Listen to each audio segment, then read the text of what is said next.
It's gonna happen, guys. Told you last week. It wasn't as believable last week, but it's looking a lot more prevalent this week, isn't it? Alabama's right there now, guys. And don't give me the two-loss thing. That's not going to be a factor. Trust me. And you can't get me for being a homer. I'm a Georgia guy. Alabama's my biggest rival. But I can see this coming. I have seen this coming from a mile away. You know, last week it was about Clemson being a one-loss ACC champion. They'd surely jump Alabama. Well, that's no longer an issue. Clemson's gone with their second loss. LSU surely would be in if they beat Georgia in the SEC championship game, but when they lose to Texas A&M, yeah, don't even think about it. They're gone. So that pushes LSU out of the way. USC, with the Ohio State loss, gets pushed up to 4 now, and that pushes Alabama up to 5 now, not Ohio State. You can mark that down. Tuesday night, when the rankings come out, Alabama's 5, Ohio State is going to be 6. And it's for the same reasons, I've been saying for the past few weeks, and Kirk Herbstreit kind of brought it to light on Saturday night. Alabama lost both their games on the final play of the game each time. They were 2 to 3 plays away from being undefeated. That's rough.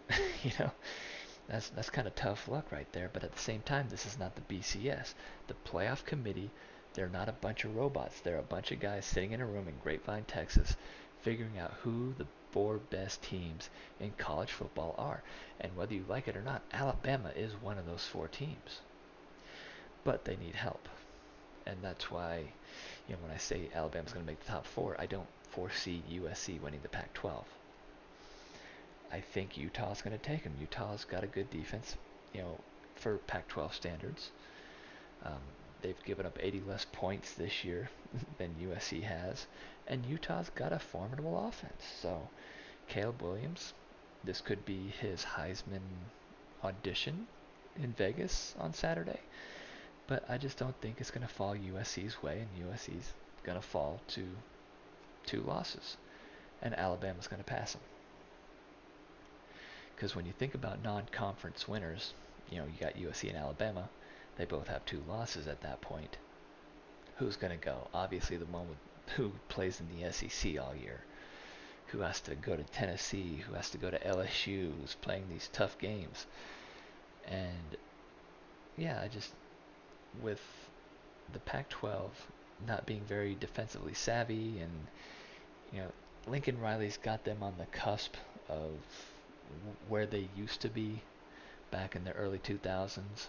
So great first year, I just don't see it happening. So USC drops, Alabama pushes to 4. Now, does Ohio State still have a chance? No. I think that home loss kind of sealed the deal. And when you think about Ryan Day and his tenure at Ohio State, he's 45-5. You look at it and you think, wow, that's pretty good.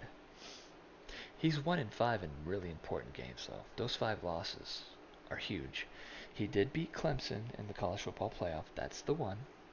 But he's also lost to Clemson. He's also lost to Alabama. He's lost to Michigan twice now at home. And he's also gotten beaten by Oregon. So, yeah, take that as you will.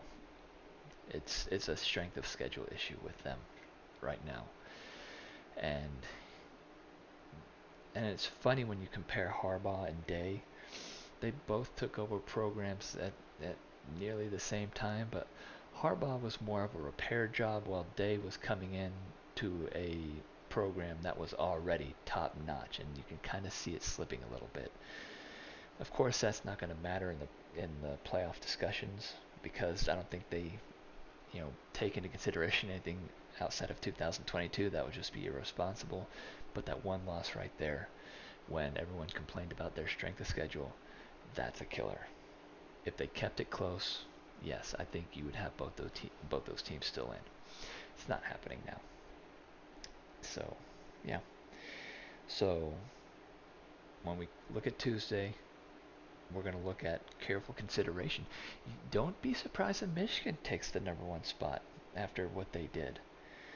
And Georgia kind of slipped in the first half against Georgia Tech, so even Georgia being number one right now is not a lock. Even though Michigan and Georgia are pretty much locks in the 1-2 spot, they're pretty safe for the playoff.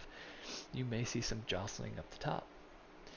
And you'll see some jostling at the 3 and 4 spots if TCU or USC happen to lose. I think the 3 and 4 are, you have to win. A loss and you're gone. So it's going to be interesting to see. I do have USC losing. I'll be back next week, win or lose by USC. I'm, you know, I always face the music if my predictions are wrong. Anyways, I predicted Ohio State would blow out Michigan. And that obviously wasn't the case. So good football ahead here in a few days. So let's see what happens, guys. And again, watch out for Alabama. I think it's more believable now.